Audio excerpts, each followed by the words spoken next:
Does cryptocurrency have real value, and is this an asset class that you should have exposure to? Well, I think it has massive value. I think it's the biggest opportunity since the internet. And if you didn't start at part one, go back and watch part one where I explain what cryptocurrency actually is and why it is so incredibly important as far as efficiency goes and decentralized finance. This is part two where we're talking about how it can be used as an inflation hedge in your portfolio to all of the massive money printing that has been going on. So let's go ahead and jump in here.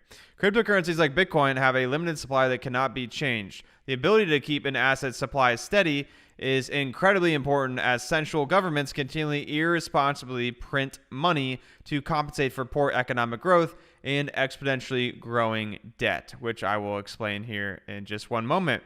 But first of all, what is inflation? It is simply too much money chasing too few of goods, services, or assets.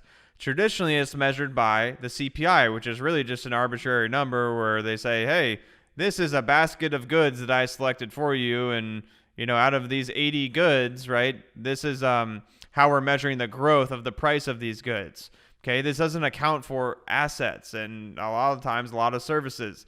It's really arbitrary, which I'll talk about here in a second. I'll show you some examples. Inflation allows the government to pay back debt easier because it is cheaper, right? So the government can get into a bunch of debt. Okay, let's say they get into I think we have like $28 trillion of debt right now in the United States. All right, so let's say, hey, we have $28 trillion debt. Well, if we just go print $28 trillion, we could just pay back the debt, right? So it makes it easier for them to get a bunch of debt and just pay it back because they can just print more money. Meanwhile, it kills you and it kills your purchasing power and kills everything that you worked hard for. Okay, inflation is a silent tax that erodes the wealth of the people, right? Because this is what happens, right? The government prints more money, supply goes out. Okay, we see an increase in supply, demand stays relatively the same. You see where supply and demand meets, right? The purchasing power of the dollar or whatever fiat currency we're talking about falls when you increase supply so dramatically. Okay, you can say, oh, well, it's all about the velocity of money and blah, blah, blah. Yeah, it is about the velocity of money. And it does, depend on people actually spending the money. But now that we're out of this, situation we were just back, in that was created, that big cold that was going around. Now that we're starting to get out of it, people are starting to spend the money quite quickly, right? We're seeing luxury cars and yachts and lumber and gasoline and all of these prices shoot through the roof, not to mention assets, which I'm about to show you here in a second. And the reason why the wealth gap grows is because the wealthy understand inflation. They understand money, they understand inflation, they understand the taxes. And specifically, we're talking about inflation here. So they go and the wealthy people buy assets, and they buy assets that exceed the rate of inflation. Okay. And then, poor people and a lot of middle class as well do not buy assets. Okay. So they work. All right. They usually work in a job that's just active income, right? Where they're paid hourly, and they have to be in a time and a place to earn the income. They don't invest the money, and they just get slowly killed by inflation every single year. Now it's getting worse and worse. So here is some history on the US dollar, or just on fiat currencies in general, okay? Out of the 775 fiat currencies, none were able to hold their value, okay? The average life expectancy of a fiat currency is actually 35 years. Okay, so if you look at all the fiat currencies, the average life expectancy of one is 35 years. The British pound is the oldest fiat currency at 317 years old and now has 1/200th or 0.5% of its original value. Okay, erosion of purchasing power is getting exponentially worse as 1/5 of all US dollars were printed in 2020 alone. 1/5 of all US dollars ever created were printed in 2020 alone. And that number is actually on track to be higher in 2021. We are yet to see the worst of the CPI, as the CPI does not reflect real inflation, specifically with assets. All right, so guys, this is the US dollar right here. All right. In 1913, right, the Federal Reserve was created, and $1 was $1. Now that same $1 actually buys 5 cents worth of goods. So that's how far the purchasing power of the dollar has been eroded, from $1 to 5 cents of what it used to be. All right, so if you guys don't know who Michael Saylor is, you guys need to go watch Michael Saylor. He explains this beautifully. Now, let me give you some context. So Bitcoin used to just be used, in the Silk Road and for the black market and for internet games and all that stuff. All right, in the past year, things have really, really changed because all these big moguls and tech giants and gurus and big entrepreneurs and investors used to hate on Bitcoin, okay, and overall cryptocurrency because they never took the time to understand it. This guy right here, Michael Saylor, okay, he owns MicroStrategy. It's a public company. He saw this money printing happening. He realized, okay, I got 500 billion in cash, or not 500 billion, 500 million in cash, right, in the business. What do I do with the 500 million? Because he thinks that inflation is going to be 15% a year for quite some time. So he's looking around and saying, oh my gosh, if my money erodes at 15% a year, what am I going to do? So he looked around and said, okay, I can go put my money into tech stocks or into bonds, or I could go buy gold, or you know what? There's this thing called Bitcoin. Let me do some research into Bitcoin. And he did some research into Bitcoin, and he said, you know what? Bitcoin is the best way to preserve wealth. It's the best way to store value. It's the best inflation hedge. And he went and put 250 million in, then he put another 500 million, then he rose, bonds, then literally issued bonds and literally took money and went and bought more, and then went and bought more. Now he has billions and billions of Bitcoin on a public company, and then Tesla and Square and PayPal and all these companies started following him. And now there's just a drove of institutions going to buy it, mainly because, and he was the one that set this entire thing off, right? So what he did was extremely, extremely powerful for the industry. And I want you guys to go research him and listen to the videos because he's so elegant when explaining this stuff. The 12-month percentage change of the CPI, right? So this back in 2018, right? We're about at the levels of 2018. I believe this has creeped up slightly. So we're hitting the since we have had the highest high since 2008. Excuse me. So the global financial crisis was the last time we saw this high. But again, the CPI is things like food at home, right? Like groceries and apparel and electricity and new vehicles and even museum tickets, right? That's right. Even tickets to the museum, right? That's what they grade. So there's usually like 80, goods in this basket, right? That is, they can switch goods in and out on whatever the heck they want to price in there. And then everyone from the media sees, oh, we're only at a 5% inflation or a CPI rate, guys. We're okay, right? But no one, like, if you're watching this video, you're probably not just the consumer, right? If this was the case just for consumers, maybe this data is true, right? It's true. The 80 goods and services that they put in this basket, right? Those things properly predict inflation. All right. So you're just a consumer. Cool. You're at 5% a year. But what about assets, right? What about assets? Like, you're probably watching this video. You're probably an investor. You probably want to store your wealth a little bit. You're probably wondering, is Bitcoin actually an inflation hedge? Well, I mean, look at what has happened in 2020. Okay, we had the worst recession since the end of World War II, so since the Great Depression. We had the highest ever recorded unemployment rate of 14.8%. 100,000 businesses went out of business in the U.S. alone, and we had a global economic shutdown. But the stock market has its quickest growth ever. So, did the stock market go up or did the dollar go down? That's what I am wondering. Because that wouldn't make a lot of sense, right? We saw the worst recession, 100,000 businesses went out of business, worst unemployment rate, and then the stock market takes off. Well, in the same amount of time, this is over the same time frame, guys. The same exact time frame. We saw a dramatic drop, right, when all that news of that big cold coming out, right, where everyone was getting colds and they were all sniffling and stuff, right? Then it goes into what actually happened with the U.S. dollar. So you see a dramatic decrease in the stock market, right? This is the S&P 500. Then you see it climbing and hitting all-time highs. It's still hitting all-time highs today. And then you see the dollar index, it goes way up, right? And then it goes way down, right? Because what has happened is massive deflation and then inflation.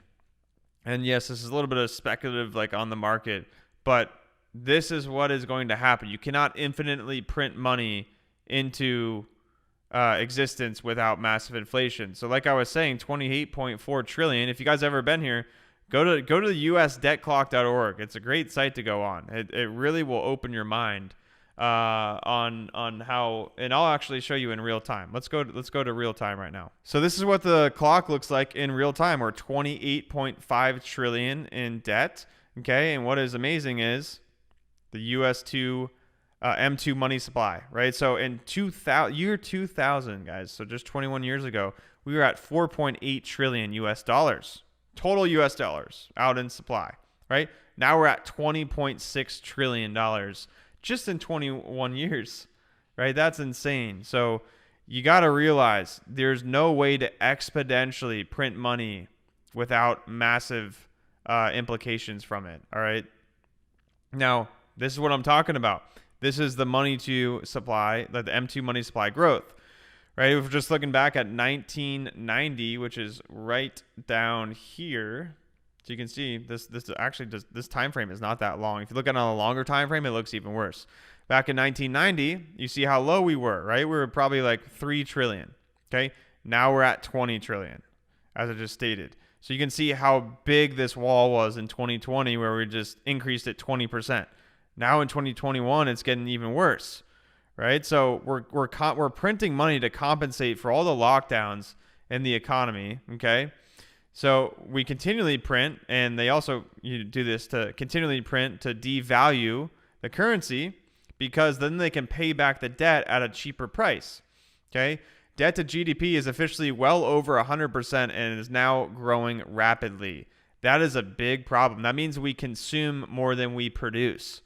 Right, so that means we have more debt than we do have, economic growth, which is a big problem, right? That means we're getting fat, and that usually means, and I believe it's over 120% now. So this is growing like very, very rapidly. So we're taking more debt just to pay back the old debt, and that's a snowball effect, right? So this is not getting better. It's a really, really big problem. Okay, digital dollar is also on its way. That's what the government has told us. The U.S. government, the Federal Reserve, has said, hey, we are going to create a digital dollar. Okay. What you also need to realize is if you live in the United States, we're pretty privileged. Okay. We are pretty privileged. And let me explain why. Because of this. All right. Bosnia has a 100 million dinar. This is just in 1993. Yugoslavia, 10 billion dinar in 1993 as well. Turkey, 5 million lira in 1997, and Venezuela, 10,000 bolivares in 2002. Okay, you print so much money that it takes so much money to go buy average goods that you have to create these massive denominated bills, and all of a sudden, next thing you know, you are wheelbarrowing cash to go buy a loaf of bread, right? Like Zimbabwe. Okay, they literally stack their currency in a wheelbarrow to go to the store. They have $100 trillion bill. 100 trillion. This guy, I know it looks like he's smiling up here in the top left. He is not happy.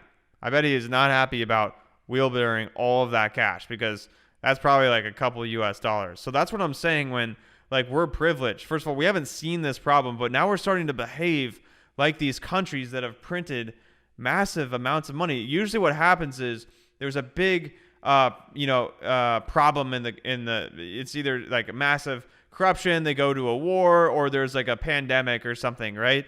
And then it causes them to print more money because they're trying to stimulate the economy, right? So that's exactly what the United States is doing. We're trying to stimulate the economy because we're trying to keep up with our economic growth and compensate for all the lockdowns that we just had. Now we're printing all this money, and the money printer is not slowing down. Now, I'm not going to say we're going to be Zimbabwe next week, but I'm just saying this is a really, really big deal. We really need to be watching what's happening. So what can we do, right? Okay, I can't control how much money the government's printing, so what can we actually do? Buy scarce assets that cannot be infinitely printed. You guys got to understand economics. It's all about supply and demand. Where supply and demand meets, that's where the price of that good or service or the purchasing power of that fiat currency will lie. So if we keep increasing supply out, right, and demand is, we're not increasing the amount of goods, we're not increasing the amount of services, we're not increasing the amount of assets in direct proportion to how much money we're printing, then inflation happens and you see all the prices of all these goods and services go up. Meanwhile, all the money you were just worked for, the value is not going up. You're staying, you have the same amount of value there, right? So that's the big problem is you worked for all this money. You know, if you're working for 15 an hour, now it's worth 10 an hour. So you weren't actually working for 15 an hour because the government printed 1/3 more money, right? So all these companies and major investors like Ray Dalio and Jim Cramer and Kevin O'Leary and Harvard and Brown and Yale and Square and BlackRock and Tesla, and even countries are starting to use it like El Salvador as a legal tender, a legal currency, which means they don't get taxed when they actually use Bitcoin to go buy something at a store. That is a really, really big deal. And MicroStrategy and PayPal, right?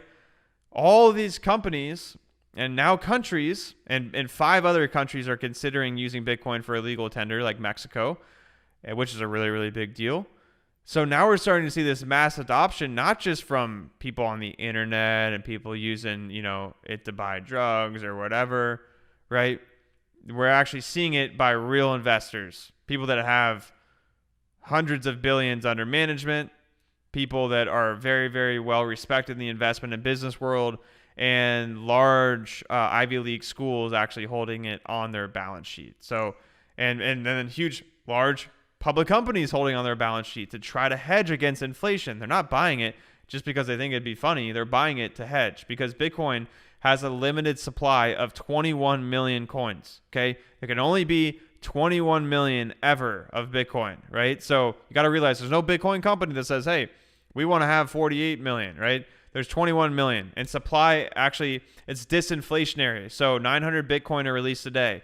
Then in about 3 years from now, there's going to be 450 Bitcoin released a day. And then every 4 years from there on, the supply gets cut in half, and in half, and in half, and in half, right? Until the year 2140, where we will have just 21 million Bitcoin. And right now, there's less than 19 million Bitcoin in circulation right now.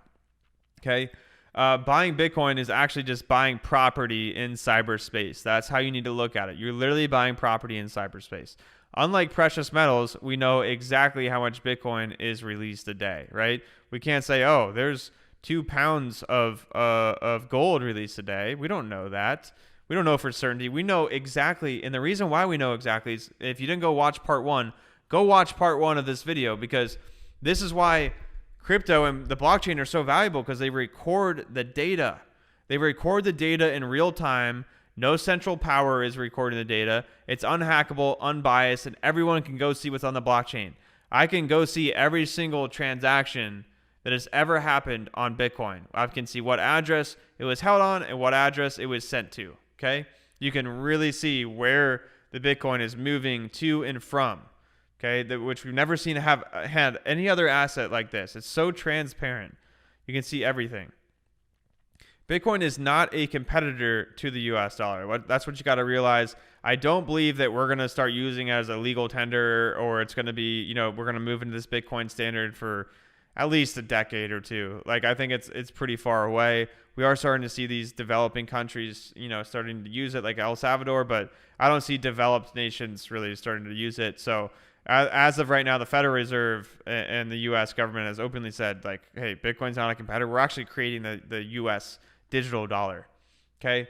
Follow the lead, guys. Don't listen to what people say. Listen to what and watch what people do, and then act, right? If you care about money, you care about investments, you should probably look at, okay, what are the wealthiest people in the world doing, right? What are they actually holding? What are they buying? What are they using as an inflation hedge? Then it's probably good to mirror them. Now, I'm not saying, okay, if you want to hedge against inflation, you should only buy Bitcoin, right? I mean, real estate's a great option as well. Maybe you hold a little bit of gold, but honestly, I think Bitcoin has the most asymmetric opportunity out of any asset, right? I mean, it has a chance to absolutely take off. It only has like 0.4% of the store value market. Okay, store of value market is used like art and gold and things that store value, right? Bitcoin only has 0.4% of the current store value market. So I think it has so much potential to absolutely take off. If it eclipses gold in its current market cap, which is over like 10 trillion or 12 trillion, Bitcoin would be like right around, like right under 600K a coin. Okay. And at the time of this video, it's $42,000. So has a ton of potential to grow. And that's why I think Bitcoin is a massive opportunity for a great store of value and great inflation hedge. Now, this is what I'm talking about with the store of value market, right? It's estimated to be right around 150 trillion, okay? If you look at commodities and currencies and art, right, that's the big circle here. Then gold is 6.7%, and this little orange sliver is Bitcoin, right? That's to help you visually see it. That's how small Bitcoin's market cap is, and I think it has so much potential. If it just reaches gold, like I said, it's going to be close to 600K. 600K a coin. That's a really big deal.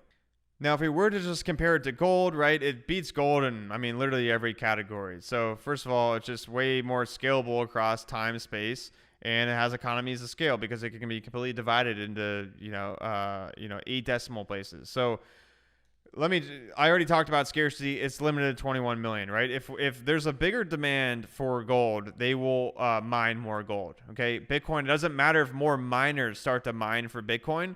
It just becomes more difficult to mine for it the more miners come on. It doesn't mean that more Bitcoin is going to be released if more miners come. It just becomes more difficult to actually solve the mathematical problems, which then reward in Bitcoin, right? So what the miners do is they actually verify the transactions on the blockchain by solving complex mathematical problems, and then that will reward them in Bitcoin. Okay, so there's only 900 released today. Then in 3 years, it's gonna be 450 released today. Then 225, and it'll just get cut in half and cut in half and cut in half until we're at 21 million. Okay, transferred across space. Okay, there's no limits to how much Bitcoin. You can move $100 million right now and have it in 30 minutes. And it would be very inexpensive to send that money. If you want to do the same thing with cash or with gold, right, especially gold, right, you try to go send $100 million worth of gold, well, that's going to take quite a few airplanes, and that's going to be very expensive because it is so heavy. Okay.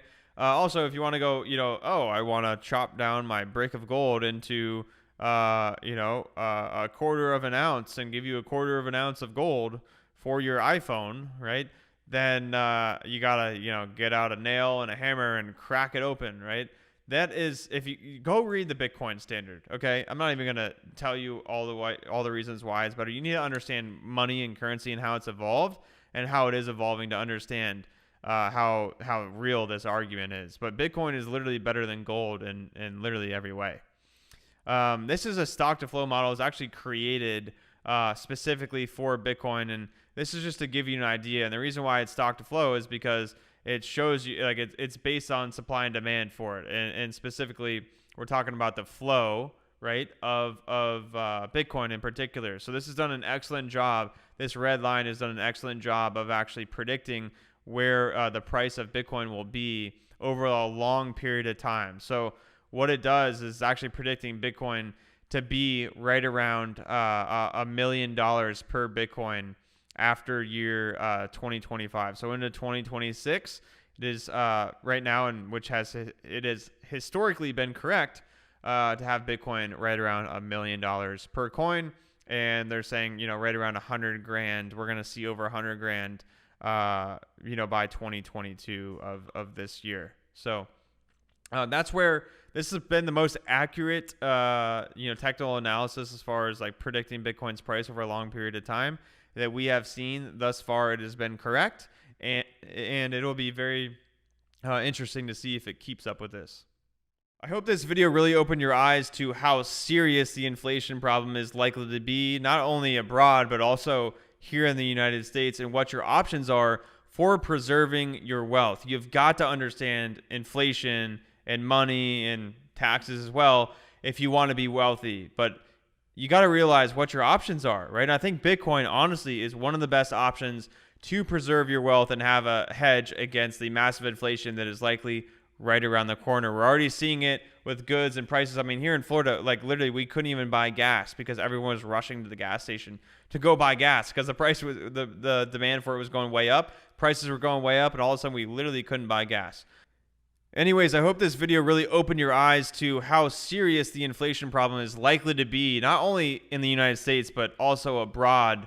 A lot of things have changed over the last year and a half, and you got to realize if you want to be a successful and prudent investor or a business person, you've got to be open for change, right? Because when there's more input and more data, right, there's more output and more change that happens. And if you want to survive over a long period of time, you've got to be open to change. And I'm telling you, the world, money, and investments is changing at the most rapid rate we have ever seen, right? So as you just saw, I think Bitcoin is a great way to hedge against inflation. Now, I want to go in my third value point of cryptocurrency, which is all about these altcoins, right, and the financial infrastructures. So how financial infrastructures are actually going to be built to help the billions of people that are unbanked, and how that is going to provide massive value, and exactly how blockchain and crypto are being used in these developing nations and also in the developed nations to create new financial infrastructure and make it more valuable. So make sure to go watch this next video. This is the third and final part of this 3-part video series. I'll see you here. Click this video. I'll see you in a minute.